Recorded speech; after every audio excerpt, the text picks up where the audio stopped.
सबसे पहले मैं आपके साथ गौरव भाटिया शुरुआत करना चाहती हूं। क्या संकेत हम माने, क्षेत्रीय मुद्दों पर चर्चा जरूरी है, क्या हम माने कि आतंकवाद और इन तमाम मुद्दों पर खुलकर यहां पर बात होगी? और जो चिंता व्लादिमीर पुतिन ने जाहिर की है खुलकर, क्योंकि हमारे एनएसए ने उनके एनएसए से बीते दिन यहां पर मुलाकात भी की थी, आतंकवाद का गढ़ और उसके समर्थक देशों पर सीधे हिंदुस्तान की नजर है। गौरव भाटिया।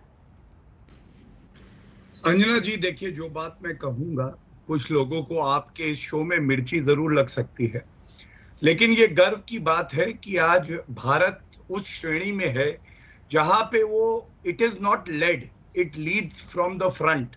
और जिन देशों की हम बात कर रहे हैं ये अपने आप में पूरे विश्व में सबसे मजबूत देश माने जाते हैं। इसकी अध्यक्षता आज भारत कर रहा है, तो ये हमारे लिए गौरव का एक क्षण है। और जैसा आपने इंट्रोडक्शन में बताया कि आतंकवाद एक बड़ा मुद्दा रहेगा, और श्री नरेंद्र मोदी जी ने, चाहे वो यूनाइटेड नेशंस जनरल असेंबली हो, चाहे उनकी जो विदेश यात्रा हो, अमेरिका से बातचीत हो, क्वाड हो या ब्रिक्स हो, यहाँ पे आतंकवाद का मुद्दा प्रखर रूप से उठाया है। और जैसा आपने बताया, व्लादिमीर पुतिन जी ने भी अभी आतंकवाद और जो खेती होती है ड्रग्स की, उस मुद्दे को उठाया है। इसको देख के एक सेकंड आपको टोक रही हूँ गौरव जी, एक सेकंड टोक रही हूँ, जल्दी से सुना देते हैं। व्लादिमीर पुतिन ने जो वहां पर कहा है वो हमारे पास आ गया है, जरा सुना देते हैं दर्शकों को, उसके बाद उस पर बातचीत करें।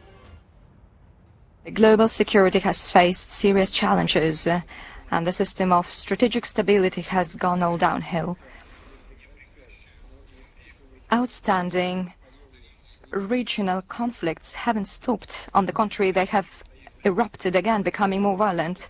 US and its allies' withdrawal from Afghanistan has led to a new crisis, and it's still unclear how this will affect regional and global security. That's why it is for good reason that our countries have paid special attention to this issue. Evidently, Russia, just like its BRIC partners, has consistently spoken for establishing a long-awaited peace and stability on the Afghan soil. तो रूस ने एक तरफ से तंज इस बात पर भी किया है कि अमेरिका के वहां से जाने के बाद एक संकट पैदा हुआ है, और उसके बाद उन्होंने कहा है कि जो नशे का आतंकवाद का पूरा मुद्दा है उसको खुलकर उन्होंने आया। 2 लाइन में अपनी बात पूरी कीजिए गौरव जी। धन्यवाद।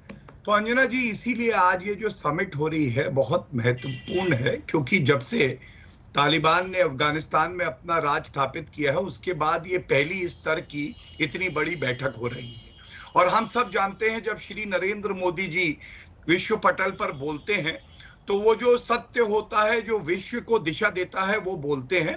और इसीलिए आतंकवाद की बात जिस प्रखर रूप से उठ रही है, हमें पूरा यकीन है कि ये सभी देश एक साथ आएंगे और भारत को भी इससे मजबूती मिलेगी। दूसरी बात एक बड़ी जो बदली है वो ये है कि भारत अब बराबरी से एक नेतृत्व क्षमता दिखाता है, जो हमारे लिए अच्छा है। और कुछ आतंकवादी देश हैं विश्व में जिनका नाम लेना भी आवश्यक नहीं है, क्योंकि सब जानते हैं वो इस जो बड़ा मंच है उसका हिस्सा नहीं है।